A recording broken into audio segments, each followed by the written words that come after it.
Okay, I'm recording, and we're going to share this with those other teachers who want to learn about the dashboard. Did you have Yep. any comments before we start this? Have you?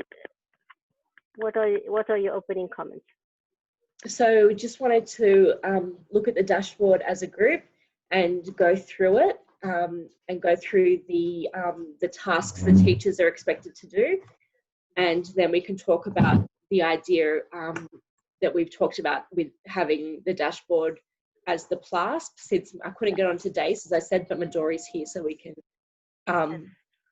talk to her about it, and then we can talk to Dace. Great. So the first thing I want to share again with you is just the plan in terms of what is it for the teachers to do, right? You remember we looked at the group session. So your role as a teacher, I also put a general overview for you here. In what ways are parents sharing child voice and child choices with you through 3 projects? Project 1 for the young people, so your age group is My Choices after session 1. Project 2, you haven't done session 2 yet, have you? Session 2. Anna has, Yes, signature strengths. So we put our signature strengths on the shield, and then the parent goes home and does a similar exercise on the child level to find out what their strengths are. And then project 3 is the well-being project. So we have a scientific rationale that we explain that talks about what are the aspects of well-being, because we talked about the fact that if a child is achieving at school, if a child is if the goals take into account child voice and child choice, the result of this should not only be that children are achieving, but also that their well-being is increasing. Part of well-being is actually achievement, which you see here on my screen. So it is about achieving goals. So we also want to check how this plays out with both the children and the parents and the teachers. You're also going to be measuring your well-being. And then I put here an implementation tool that is called Goal to Action. We can get back to that afterwards. So here is the overview of goal creation. So some schools are creating, others are reviewing their PLAST goals. Child Goal 1 is created through the Pictability Action Board, and that is the child goal of the Pictability. So that was done in session 1. In session 2, at the beginning, the parents review their child goal, and you as teachers will understand better what they mean by what is their child goal. It could happen, if all goes well, it happens in session, but sometimes some people are shy to talk in session for a number of reasons, maybe the English, or so for you to know that you can ask them to bring their Pictability and their first child goal in case it doesn't happen in session. Child goal 2 and 3 are added after session 2, so when you do the PLASP meeting with them. Okay, so this is here for schools who are holding their PLASP. If the planning meeting has not happened, so you've already set the date, and that's what we're going to be doing on Friday. So now I'm going to change tab, and I'm going to go to Sophie's teacher dashboard. So we can see the first thing that we see is that at the bottom we have the tabs with the children's names. And Sophie and every teacher is asked to, at the beginning of the year, hope, as early as possible, that is now, to answer these 10 questions, because we're also going to answer these 10 questions at the end of our big trial.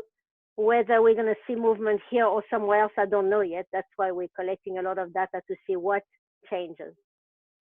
So basically, the part of the dashboard that is the core project sits here.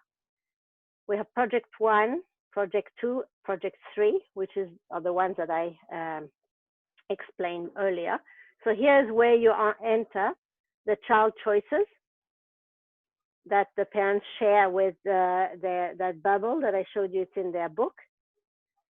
So why is it important for a teacher to see the child choices? Because it gives you an indication of what choices already they have at home. So we've had, that was yesterday, Anna, yes, you were there when Maylee talked about how she was so emotional about the first time that she'd given her son choice about what to wear. She had not thought about it before. And, it's about what to wear, what to eat. So already she's had a really intense experience. And it's great that she was there, that you were there to receive that experience, because I saw how emotional she was. And that was really, really deep for her. But it just showed her, I think, not just that her son could make a choice about what to wear, but it just opened up a whole world, like all the choices. Until now, she was carrying the whole load on her shoulders. She thought she had to make all the decisions.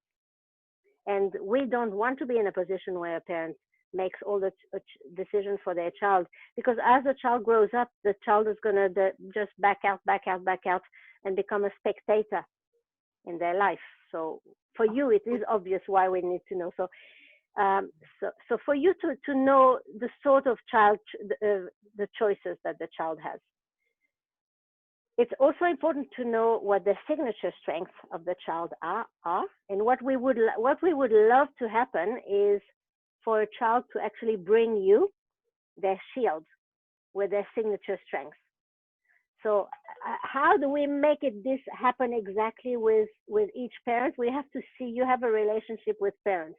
Some might be, ideally we would have liked them to share on Facebook or on a closed group, but I can't control, in the groups that we do, parents are sharing on Facebook, but every group is a different dynamic. So here we have to be mindful of how we get this information.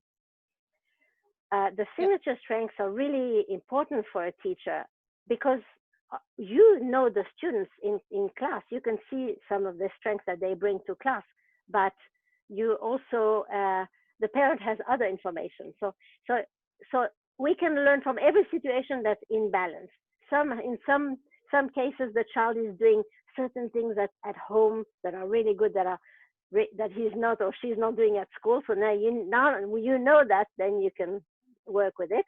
And in other situations, the mother says, we've had all situations. My mother, one of the mothers who is still feeding a 7-year-old like this spoon, and she said, oh, he doesn't eat alone. And the teacher was like, what? He eats completely alone at school. What are you doing? So it's nice to work on both and combine them.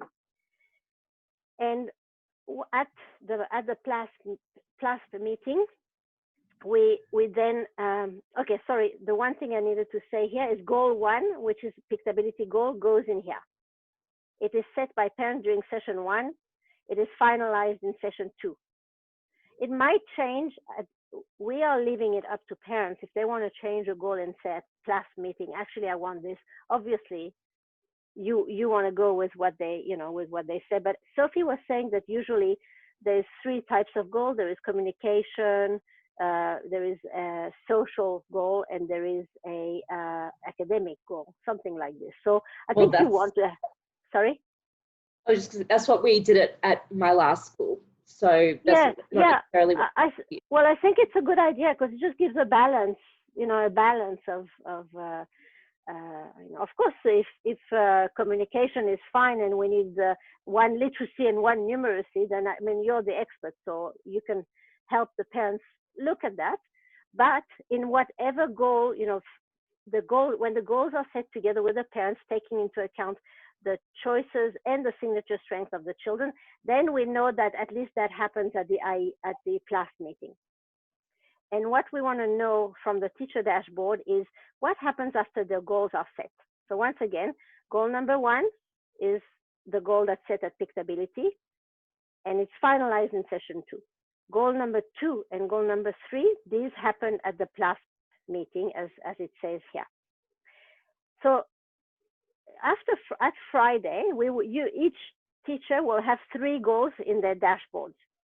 Those who have obviously done session 1 and 2. And then afterwards is the doing part. The doing part is implementation date. what date did you work on this goal? So you can put a date here. And how did you do it?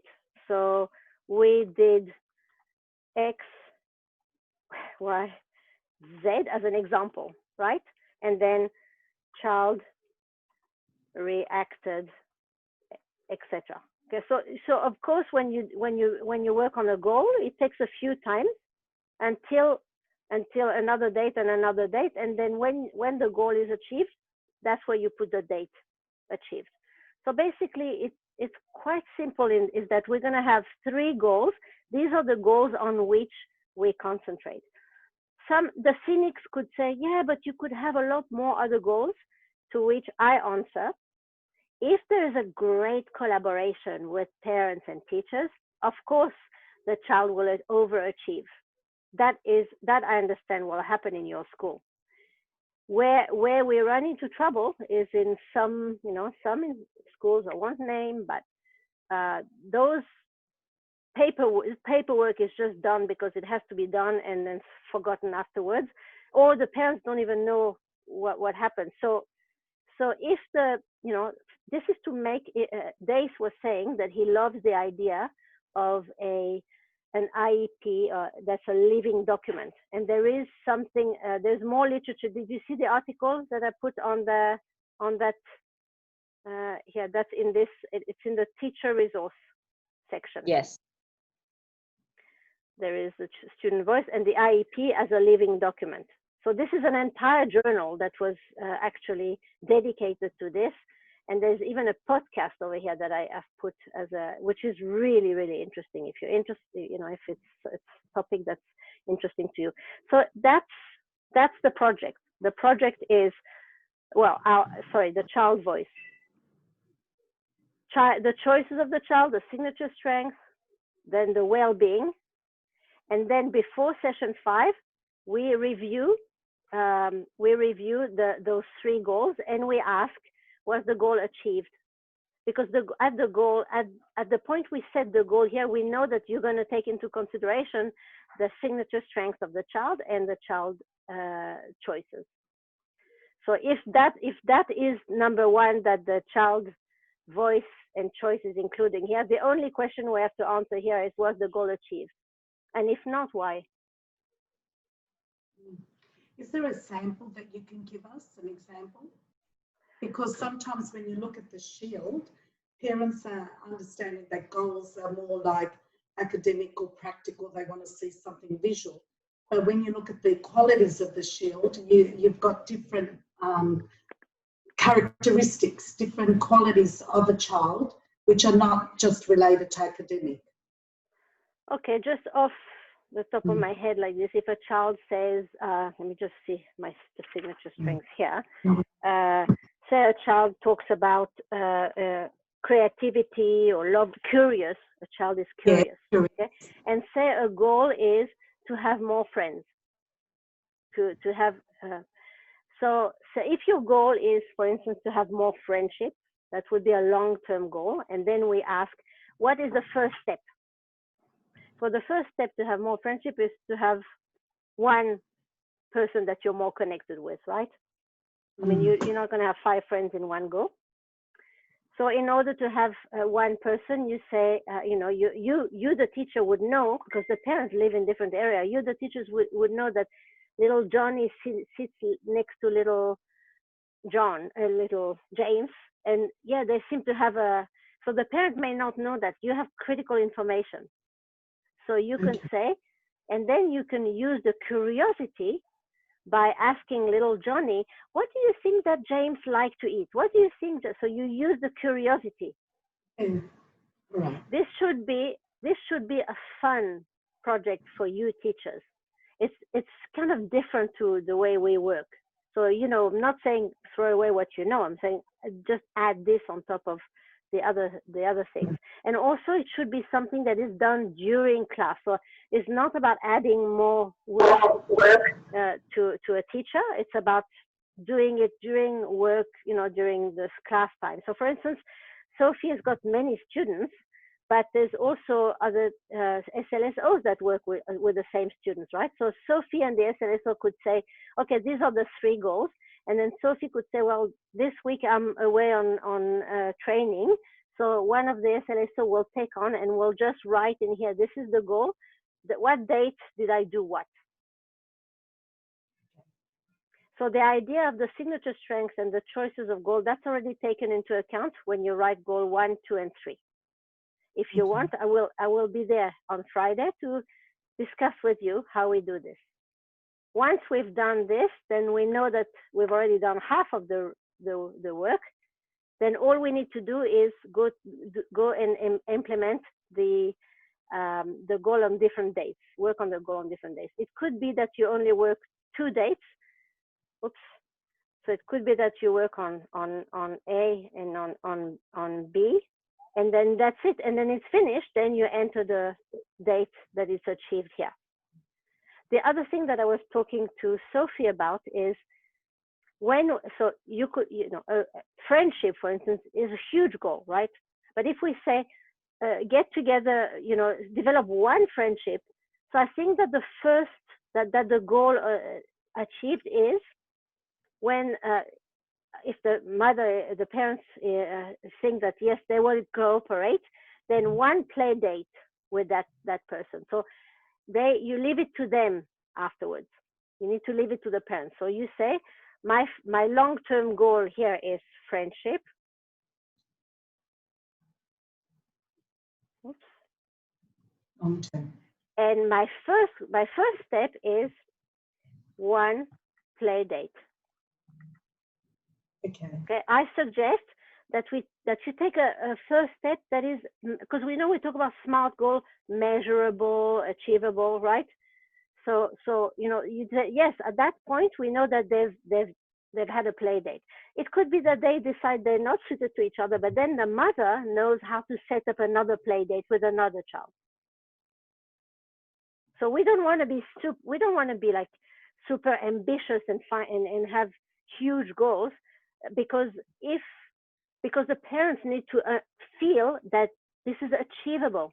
If we set the bar too high, firstly, it's too difficult for the teachers, and then it becomes the teachers think, oh well, this class is just an exercise. I have to write it down. We put it away, and then we do whatever we do. It's not good for the teacher morale either. I know, I've been in school. So it's much better is to set those goals that the first step is achievable, so that after it's achieved, you can celebrate. The parents have learned something, and then they can set other goals. That is, it's like setting something in motion when the first goal is, when the first steps are achieved. Yes, thank you. I understand it now. Yeah. Sophie, and so what I'd like you to think together, and maybe not just tonight, is what is it that you need from the PLAS perspective. You might need to add next to each goal, put a column, insert a column, a row above, and write, write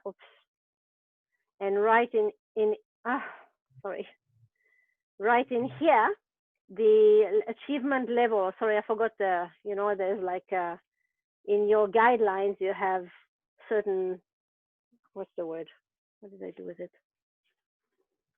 There is an outcome. I don't have it here. You mean the prompting, or? No, that's for each child. You have the guidelines of the state to say this is what we teach at the curriculum. We teach the children to be independent. What did you call it? Oh no. So you're not thinking curriculum. You're thinking of something else. Syllabus. Is that what the syllabus?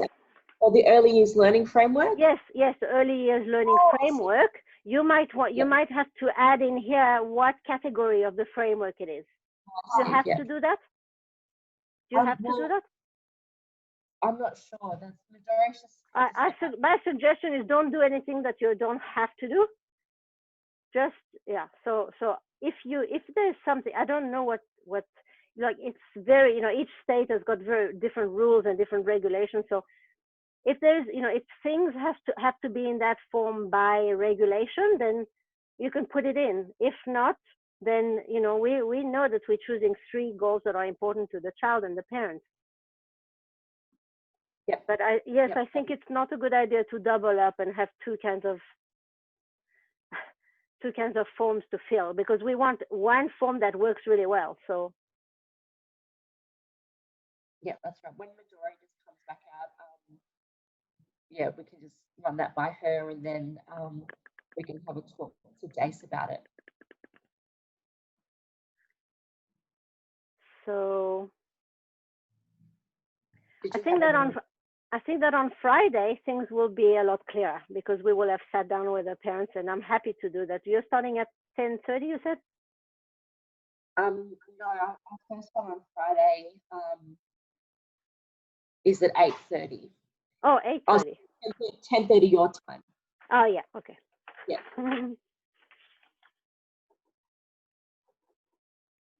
Okay. Okay. Any other question? Like I'm really, really happy if you come to me, and if you come to me and I can help with some specifics, happy to. Yeah. Fantastic. What was it that you wanted to share with me, Dory? I was just going to say, this was kind of our idea that we were talking about Dace, is that, because I mean, Dace is talking about potentially doing this next year, and depending on what the results are, the idea is that this would become the class rather than doing this plus a separate document. Yeah. So we were just saying, if that was approved, how would we need to change this? We'd probably have to put in the early years learning framework outcome that meets for each of the goals. Is there anything? Yeah. So it doesn't have to be. Wait, I can't hear what Midori is saying. Sorry.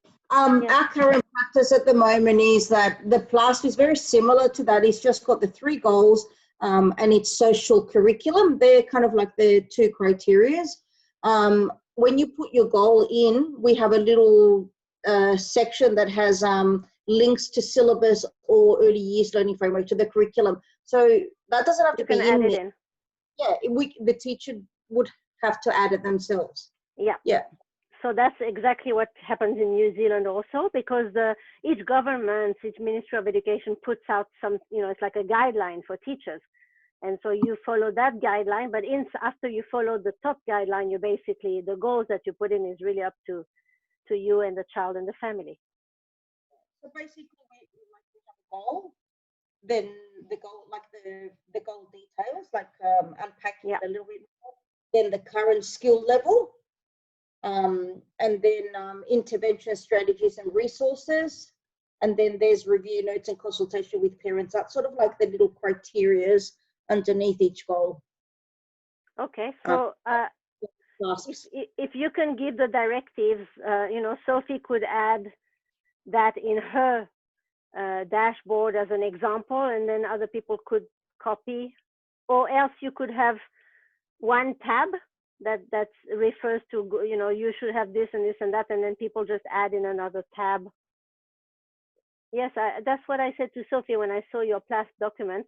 I thought it's similar, but what this has is a series of dates. When do you work on it, and what happens each time? So it gives, if you've been to the session, how we talk about the goals, we talk about a ladder, and that really is the how we do these things. And I've been a school psychologist for many years before I came to New Zealand.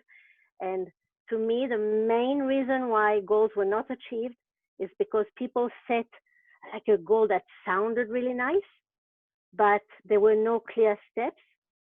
So they tried one thing, they tried another, they didn't get to it, they dropped it. And then that is, for parents and for teachers, it's actually demoralizing. Yeah. It's interesting. Sometimes teachers are reluctant to put like a skill goal, because they don't think that it's like links to curriculum. They sometimes, when we sort of move beyond kindy, they look at more content, achieving content outcomes, I suppose. But what I was saying to Sophie is, if a child can't sit down, if a child doesn't have the fine motor skills to hold a pencil, if a child doesn't have all those things, then they can't access the learning in the first place. So there's got to be, they've got to understand, I guess there's got to be, well, I guess from a parent's perspective, they will focus more on goals and independence and skills.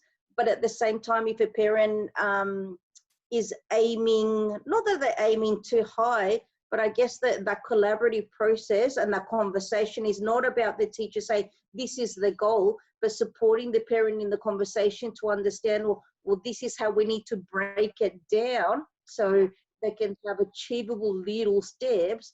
Exactly. All year. Yeah. Yes, and what we suggest here is the steps here. You know, we talk about the first step. So I was talking before about giving a social goal, a parent that says, my son doesn't have any friends. So the first step would be have one play date with another student at school. So the first, okay, so if that's the first step, so on day one, maybe the children sit together and then you take into consideration their signature strengths and giving them the choices. So on day one, maybe you give them the choice of what would you like to play together. It could be that the first time they're together for 5 minutes and then they go out. And then afterwards on day two, what do you do? And it's really nice to see the progression here. Okay, on day two, and you can add more column if you want. You can add more, you know, if you need a row, you can add. But I see that most of, 4 or 5 steps is enough usually to achieve a goal. Yes. And we really try to ask parents and teachers to, in order to consider goal achieved, don't make it too far away. Don't make it for the end of the year, because that is demoralizing for parents and for teachers. So if the first play date will be the day that you say goal achieved, everyone can celebrate. There's a play date. It can be that the 2 children decide not to meet again, but the parent has learned that it is possible to have a play date. What do I need to do? I need to ask the teacher, tell me who my son is in class. So the parent will learn a whole lot of things as they achieve even a small step. And we feel that this is what's going to equip them for life to achieve steps. The research in neuroscience shows that every time you achieve a goal, and that's why we have to break them into small steps, you actually get a little shot of dopamine in your head, which is, like you're really happy. Oh, I've done this. Look, I'm really pleased with myself. And what does this do? It says, oh, I want to do another one. So when you have a first step that is achievable, you then quickly do another one and another one. But if your first step is too far away, you often, not always, but often get demoralized, and that actually, the parents ends the year thinking, I'm not good at that. I have to leave it to the experts. Where you don't want, as a teacher, you don't want to be the only one who is going to be working on goals. That's not possible. So if, for instance, if friendship is a goal, then the parents have a role to play. At school, we're going to do this. At home, you're going to do that. You're going to organize a play date. It was really interesting. Yeah, we haven't done the second session yet, but when a parent was talking in the first session, one of the goals that he was saying is that was it Nusaiba? To pack away. And he says, pack away, and nothing happens. And it just made me think that, that's his goal. It might not necessarily something that we were thinking of working with Nusaiba here, but if that's the parent goal, then, it opens up the conversation for collaboration around, what language does Nusaiba have that she understands that pack away? Is there like cue cards that he can use? Is there other things that we use here that she responds to that we can share with the parent to make it more successful? So it was great that he persevered around at trying to articulate what he wanted for Nusaiba and him to achieve. So that was really great for the second one. Great. So everything that you said, and then what are the steps to achieve? Because the child doesn't know, there's a million pieces of Lego around. So if the child take a little box and put some in a little box, not the whole thing in one go, but in a little box, and that's step 1. In a bigger box, that's step 2. You know, these are the steps. One toy, you know, or whatever it is. Yeah. We need to do that too. Yeah, Because, totally. Right. Everything is broken down into So they might be a good goal. big pieces. I think, you know, our understanding around to make the goal achievable, that we do really need to break them down. Yes. Like really breaking down into lots of little micro steps and celebrating. Absolutely. Absolutely. Yeah. And for the achieve one here to be one of these small little steps. As I said, the parents and the teacher must celebrate together so that it gives you the feeling of wanting more. That's the secret. There's a whole theory around small steps. You know about it? There's a whole bunch of literature around small steps. Actually, you said that psychology and educational psychology go hand in hand. So. Yes. So don't forget, when you have the PLAST meetings with parents, ask them to bring their Pictability with them in their book. So look, we realize that there's quite a variety of fluency in English of parents, and it could be that some of them, you know, haven't quite understood. You know, when we're face to face, it's different. We can go amongst people and we see if they haven't written anything in their book. But with a Zoom, I hope that we'll be able to really reach out to many people. And if they bring their books and you realize that maybe they didn't write much in their book, but they have something circled in Pictability, then start that conversation with that first. Do the first goal first from Pictability, and then the other 2 goals. And I'll be on Friday, so we can together, you know, one after another, discuss that.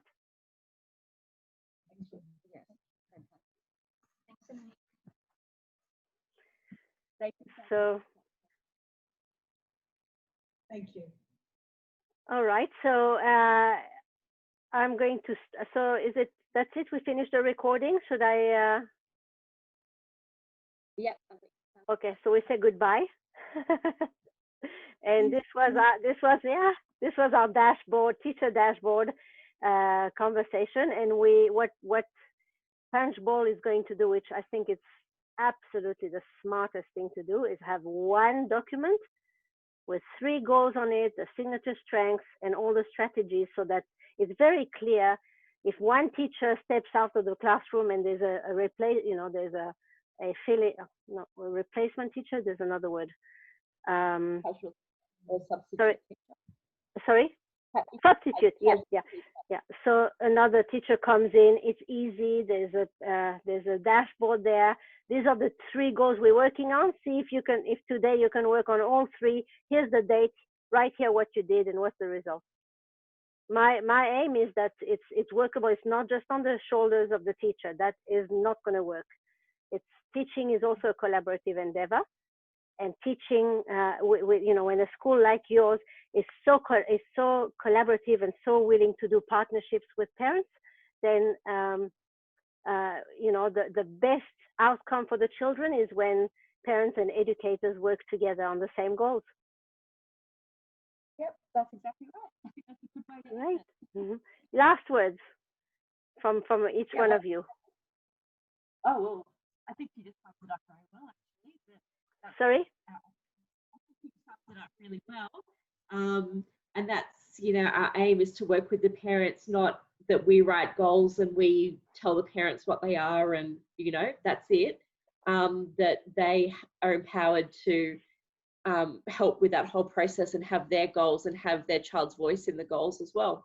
So it's very exciting stuff. I love that you say empowerment, because when parents are empowered, my gosh, they take this after they leave school everywhere they go.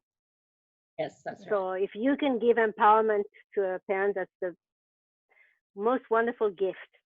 Anna, what are your thoughts? Oh, Midori. Obvious in the first session that I attended, I could already, those parents were empowered to talk through it. It was actually very hard as a teacher to actually hold off and not say anything and just let them work through it. So it was a learning curve for me. So I had to bite my tongue and just listen. So that was good. Yeah. At the same time, Midori, we know that, you know, you also have other, we keep emphasizing to the parents that you have knowledge that complements each other. So it's great for us to see that you're there. Yeah. Thank you, Midori. Anna, concluding thoughts? My thoughts are, I really love how you're matching the signature strengths, because I would look at children's strengths and I would try to find them. But now having the parents trying to share them with you is really, like, makes it easier for us. But, you know, also looking at our own strengths, you know, we can make it. Because I always try to look now that I'm new to this. Well, not really new, I'm very old. But to the team here, and I would come in and, well, what can I do? I say, Sophie, you know, where can I go? But now, if we have goals and we know that the signature strength, and say, oh, you know, I didn't know about Musaba, her packing up, and today, oh, she wouldn't want to touch anything. I said, pack up. No, so it's good. No, I'm looking forward to it. I love it. Thank you. Oh, and the parents, even the last few days, if we've had to be parents or something might come up, we've seen changes with the kids. We've seen some little changes with the children. And even Solopani, this morning, I actually went to him. He was wearing black, so I was wearing black. And I said to him, oh, that's a wonderful outfit. And I said, did you choose it? And you should have seen his smile. He was like, the saliva was coming out of his smile so much. And then he goes, I go, wonderful, and we're matching. And he's looking at me up and down. And yeah, he was really happy too. So I think we're having happier children as well. Put that on Facebook. Put that on the Facebook group. I should have taken a photo. No, just write on Facebook that you had that conversation, and you can tag his mum in it, and we'll celebrate it. Celebrate. All right. Okay. Exactly. Celebration. It has to every time with a celebration, because that's, you know, that's life is about celebrating what we, you know, what the way that we bring about the joy and the learning with the teachers, the parents, and the children. Thank you so much. Bye-bye. And see you on Friday at the meeting. It's lovely meeting you too. Bye. Bye-bye. Bye.